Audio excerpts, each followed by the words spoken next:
have Tony from Centrify, and then you're correct, from yes. US. Yes, that's correct. So at the beginning, probably you can quickly introduce yourself, Sure. who you are, and what you do. Yeah. So my name's Tony Goulding, and I work for Centrify Corporation for the last almost 5 years now. So Okay. it seems like a long time.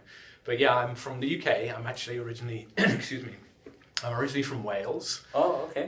The rugby champions of the world. So Okay. I had to put that in. Yeah. So I was born and bred in Wales, and I was educated there. Got my degrees in the UK, and that's where I started my career. Okay. Started off as a programmer. Oh, So okay. assembly level programming, right in the weeds. Still used in the band. But that was the baptism of fire. Was assembly level programming. Went up to Fortran and COBOL and Ada and lots of Pascal and lots of others after that. Okay. Then I went into pre-sales support, technical support, and then I came over to this country, and I came over. Sorry, not this country. We're in Canada. I came over to the United States. Yeah. So I went to the West Coast and started getting into X400, X500, the OSI stack, if you remember that. Yeah, okay. X25, all those familiar names. So, yes, they were all good times. And then I started getting into identity and access management. So literally for maybe the past 15 years or so, I've been focused on identity and access management. Oh, okay. I was at CA Technologies for 10 years, focusing on security and identity management for my sins, but I've recovered from that now. So and as I say, since then I've been with a few startups, and I'm now with Centrify. I work in their product marketing department, and really I spend most of my time evangelizing zero trust privilege and what it means in the new kind of modern threatscape, and now that people are going hybrid and cloud, how they need to transform their access controls to really support more modern use cases. So that's me in a nutshell. Wonderful. Okay, cool. Good to learn your background and also your story. Yep. And so, since you've been in the industry for a while,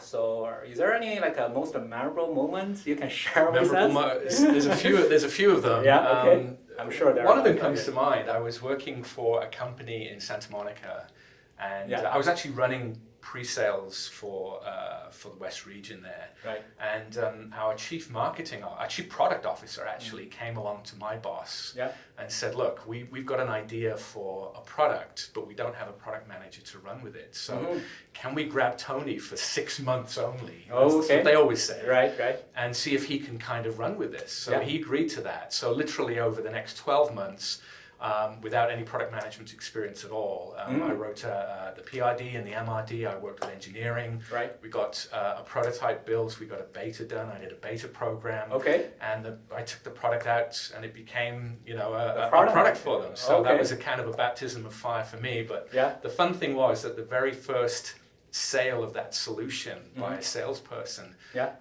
is actually my current wife. So she actually was the first person. We weren't married then. Right. Okay. And that wasn't why I married her, but that was the first sale. But that kind of really set the stage for me. It's like it doesn't matter what you get thrown at. You've got to pick yourself up and run with it and do the best you can. So it kind of told me that I can adapt. Right. And that was a really interesting thing for me to get that up to success. So. That's a beautiful story. Good fun. Yeah. Good fun. Once the opportunity is there, take it. Exactly. You don't know where it's there, so maybe like a lifetime kind of thing. Exactly. Wow, that's sometimes you get scared. It's like, I'm not sure I want to do that. But if you get thrown into it, it's kind of a sink or swim thing. So yeah. Like even for product management at the beginning, probably you didn't have too much experience on that one, but you take that opportunity. That's your starting point. Exactly. Right. So then you probably you suddenly find that you're very good at that. Actually. Well, it would seem so. I didn't make a career of it, but it proved to be interesting. Yeah. So you never know. One day I might kind of scoot off in that direction. Wonderful. But we'll see.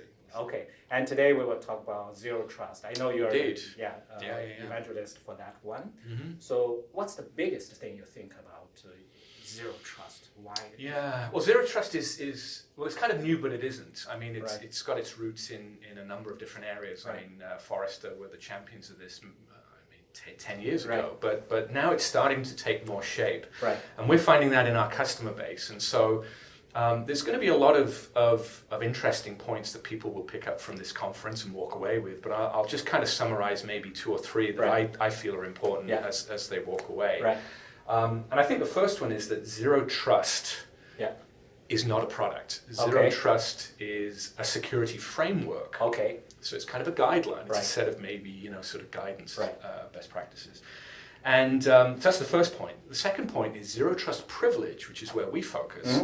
That is a subset of zero trust. Oh, okay. Right? So there's many components to zero trust, and zero trust privilege happens to be one element of that.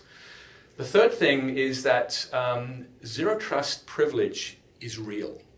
So I said zero trust is a framework, but literally almost 3 years ago, Centrify, my company, we embarked on creating products to align with zero trust principles. And of course, we formulated our own best practices around zero trust privilege. So it's real. Yeah. There are products behind it. There's customers that are seeing the vision and going hybrid and recognizing that what they have in terms of privileged access management on premises, the legacy approach, which worked for that, is just not working in the cloud. And so they've been looking for something new, and zero trust privilege gives them that opportunity to evolve and to make sure that they can protect their data when it's in the cloud as well as on premises.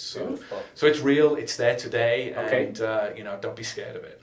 Wonderful. So three things you mentioned. One is zero trust is a framework, it's not just a product. Correct. And also the privilege management is one of the major domains. Absolutely. In fact, we would probably advocate looking at that first, because at the end of the day, you're trying to protect data. Yeah.